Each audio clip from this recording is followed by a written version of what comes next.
वैसे हमें इकोनॉमी को लेकर भी होपफुल होना चाहिए क्योंकि अब वहाँ भी तब्दीलियाँ और खास से बड़े पैमाने पर तब्दीलियाँ आ रही हैं। एब्सोल्युटली। तो कल क्या हुआ इन अ नटशेल थोड़ा सा आपको समझा दें कि वजीर आजम ने वफाकी काबीना में बड़े पैमाने पर उखाड़ पिछाड़ कर दी है और कुछ अहम नाम फारग हो गए हैं और कुछ नए नाम सामने आ गए हैं। इत्तलात, सेहत, पेट्रोलियम और ख़जाने जैसे अहम महकमे अब गैर मुंतखब मशीरों के हाथों में हैं और कप्तान के ओपनिंग बैट्समैन असद उमर का क्लीन बोल्ड होना अलबत्ता सब पर भारी रहा और मुस्ताफ़ी होने वाले वज़ीर ख़जाना का दावा है कि मौजूदा हुकूमत ने पिछली दोनों हुकूमतों से ज़्यादा बेहतर अंदाज में मईशत चलाई है। हम मुवाजना आपके सामने पहले रख चुके हैं 8 माह का। अब तो मेरा 8 माह खत्म हो गया ना। पहले 8 माह जो थे पीपल्स पार्टी के दौर के, वो भी रिकॉर्ड निकाल के रख लें, वो भी बैलेंस ऑफ पेमेंट क्राइसिस के बाद थे। पहले 8 माह का दौर मुस्लिम लीग नून के भी निकाल के रख लें और पहले 8 माह का दौर तहरीक इंसाफ का निकाल के रख लें। इसके बावजूद कि जो बहरान हमें मिला था ये वो पिछले बहरान उसका अशर अशीर नहीं थे, उसके बावजूद बेहतर परफॉर्मेंस की है इमरान खान की हुकूमत ने।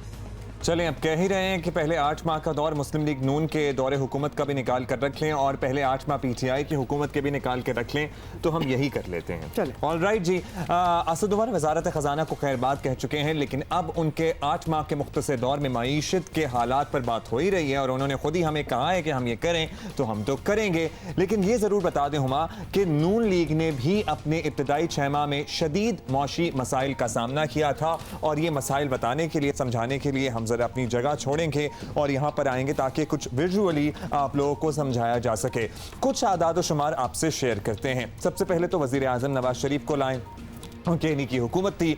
नून लीग जब हुकूमत में आई और इसहाक डार ने वजारत ख़जाना का कलमदान संभाला तो कर्जों की अदायगी और दीगर वजूहात के बायस स्टेट बैंक के पास ज़र मुबादला के ज़खायर 6 अरब 28 करोड़ डॉलर से कम होकर 3 अरब 24 करोड़ डॉलर की सतह पर आ गए थे और शरह सूद 9% से डबल डिजिट यानी 10% पर तकरीबन पहुंच गई थी, जबकि डॉलर ने भी रुपए पर खूब धाक जमाई हुई थी और $1 6% से जायद इजाफे के बाद 105 रुपए 34 पैसे पर ट्रेड हो रहा था, जबकि 2 दिसंबर 2013 को $1 108 रुपए 50 पैसे तक में फरोख्त हुआ था।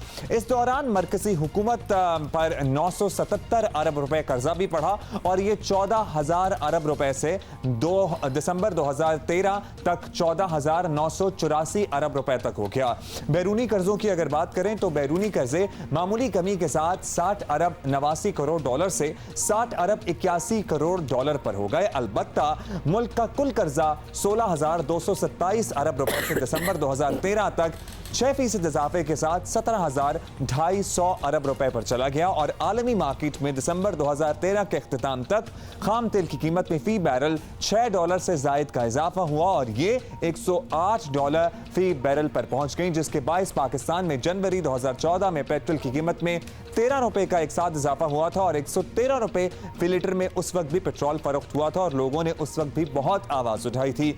CNG की कीमतों में अलबत्ता कोई वाज़ेह इजाफा नहीं हुआ था और सिंध रीजन में CNG 67.75 फी किलो में दस्तयाब थी। घरेलू सार्फिन के लिए 3.37 MMBTU गैस की कीमत 69 पैसे इजाफे के बाद 124 रुपए 18 पैसे हो गई थी, जबकि मुल्क में महंगाई की शरह 5.9% से बढ़कर 7.9% पर आ गई थी। नून लीग के इब्तदाई 6 माह में स्टॉक एक्सचेंज में खासा बेहतर ट्रेंड हमने देखा, तेजी का रुझान था और जून 2013 में 21,000 पॉइंट्स पर मौजूद KSE 100 इंडेक्स जनवरी 2014 में 5,779 पॉइंट्स इजाफे के साथ 26,784 पॉइंट्स पर पहुंच गया और ये रुझान बाद में भी हमने देखा कि ट्रेंड चलता रहा। 25 मई 2017 को पाकिस्तान स्टॉक एक्सचेंज 100 इंडेक्स 53,000 की बुलंद तरीन सतह पर भी गया और अब मौजूदा हुकूमत की बात करते हैं। अब हम जरा कंपैरेटिव एनालिसिस की तरफ आते हैं क्योंकि असद उमर साहब ने हमें कहा है कि हम करें तो हम तो करेंगे। अब इमरान खान साहब को भी हमने बुला लिया है। इमरान खान साहब को लाएं तो बहुत खुश हैं, वैसे तो तस्वीर में तो खासी खुशी लग रहे हैं। उन्होंने जब हलफ उठाया था और मईशत का कलमदान वज़ीर ख़जाना असद उमर साहब को दिया तो सूरत हाल कुछ यूं थी। स्टेट बैंक ऑफ पाकिस्तान के पास ज़र मुबादला के ज़खायर हलफ बर्दारी के वक्त 10 अरब 23 करोड़ करोड़ डॉलर थे, जो मार्च 2019 में कम होकर, यानी कि पिछले महीने कम होकर हलफ बर्दारी के बाद कंपेयर कर रहे हैं हम, 8 अरब 56 करोड़ डॉलर पर आ गए हैं। शरह सूद सिंगल डिजिट यानी 8% से बढ़कर 10.75% पर आ गई है, जबकि रुपए के मुकाबले में डॉलर मजबूत हुआ है, बल्कि मजबूत क्या बहुत मजबूत हुआ है। 12% का इजाफा हुआ है और इसके साथ ही $1 139 पर आ गया है। नवंबर 2018 में डॉलर 144 रुपए की बुलंद तरीन सतह पर भी गया। डॉलर की कदर में इजाफे और कर्जों की अदायगी के लिए मजीद कर्जों ने फरवरी 2019 में मरकजी हुकूमत पर कर्जों के बोझ में 11% से जायद का इजाफा किया है और 27,574 अरब रुपए पर हमारा ये मजमूई बैरूनी कर्जा पहुंच गया, जबकि दिसंबर 2018 में बैरूनी कर्जे 3.7 अरब डॉलर इजाफे के साथ 99 अरब डॉलर से तजावुज कर गए, जो बाद में 100 अरब डॉलर को भी क्रॉस कर गए। मुल्क का कुल कर्जा भी 29,892 अरब रुपए से दिसंबर 2018 तक 3,346 अरब रुपए इजाफे के साथ 33,238 अरब रुपए पर हो गया। हालांकि आलमी सतह पर अगस्त 2018 के मुकाबले में खाम तेल की कीमत 70.7 डॉलर से कम होकर 67.23 डॉलर फी बैरल हो गई, मगर मुल्क में पेट्रोल की कीमत 3 रुपए से जायद के इजाफे के बाद 99 रुपए 36 पैसे फी लीटर पर पहुंच गई है और आम आदमी को सफर करना पड़ा और अब तक कर रहा है। गैस की कीमतों में भी इजाफा देखा गया है और सिंध रीजन में CNG 81 रुपए 69 पैसे फी किलो से 22 रुपए से जायद इजाफे के बाद 104 रुपए फी किलो हो गई है। और क्या हुआ, जबकि 3.37 MMBTU गैस की कीमत में 16 रुपए से जायद इजाफे के बाद 145 रुपए 8 पैसे पर यह पहुंच गई है।